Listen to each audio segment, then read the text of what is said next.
Hello ആൾ എന്താണ് എല്ലാവരുടെ വിശേഷം? എല്ലാവരും സന്തോഷമായിരിക്കുന്നില്ലേ? ഇപ്പോൾ നമുക്ക് പ്ലാന്റ്സ് പാക്കിങ്ങിനും ബാക്കി സൗകര്യങ്ങൾക്കെല്ലാമായിട്ട് മറ്റൊരു സ്ഥലം അറേഞ്ച് ചെയ്തത് കാരണം കൊണ്ട് പകൽ സമയത്തൊക്കെ നമ്മുടെ വീട്ടിലെ ചെടികളും പൂക്കളും ഒക്കെ ഒറ്റയ്ക്കാണ്. തിരികെ വരുമ്പോൾ എല്ലാ പേരും ഇങ്ങനെ ചിരിച്ചുല്ലസിച്ച് നിൽക്കുന്നത് കാണുമ്പോൾ ഭയങ്കര ഒരു സന്തോഷമാണ്.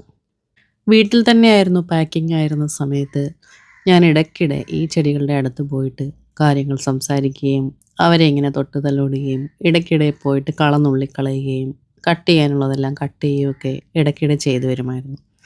എന്നാൽ ഇപ്പോൾ അതിനെല്ലാം തന്നെ ഒരു സമയം കണ്ടെത്തേണ്ടിയിരിക്കുന്നു. ചില പുതിയ പൂക്കളെല്ലാം വിരിഞ്ഞു വന്നത് മുഴുവൻ വിരിഞ്ഞതിന് ശേഷമാണ് ഇപ്പോൾ ഞാൻ അറിയുന്നത്. സാധാരണ അങ്ങനെയല്ല, രാവിലെ തന്നെ പോയിട്ട് എല്ലാം നോക്കും. ഇപ്പോൾ നമുക്ക് രാവിലെ നഴ്സറിയിലേക്ക് പോകുന്നതിന് വേണ്ടിയിട്ടുള്ള തിരക്കിനിടയിൽ അതിനൊരു സമയം പ്രത്യേകമായി കൊടുക്കേണ്ടിയിരിക്കുന്നു.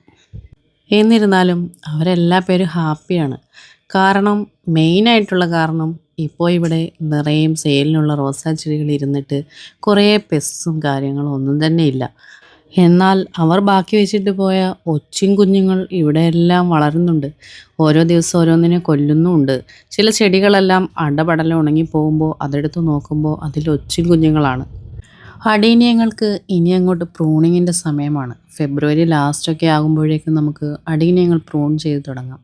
എൻ്റെ അടീനിയങ്ങൾ ഇപ്പോൾ തളിർത്ത് തുടങ്ങിയിട്ടേ ഉള്ളൂ. അതിങ്ങനെ ഒരു പ്രോസസ്സാണ്. വൈകിയും മാറിയും തിരിഞ്ഞും വരുന്ന പ്രോസസ്സ്. ഇന്നലെ ഇവിടെ നന്നായിട്ട് ഒരു മഴ പെയ്തു. ബാക്കി എല്ലായിടത്തും ആ മഴ ഉണ്ടായിരുന്നോ എന്നറിയില്ല. ഇവിടെ നമ്മുടെ നാട്ടിൽ ഇടിയും വെട്ടിയാണ് ആ മഴ പെയ്തത്. കാലം തെറ്റി പെയ്യുന്ന മഴകൾ കൊണ്ടാണ് ഈ അടീനിയുമൊക്കെ ഇങ്ങനെ ഉണങ്ങി വരണ്ട് നിൽക്കുന്നത്.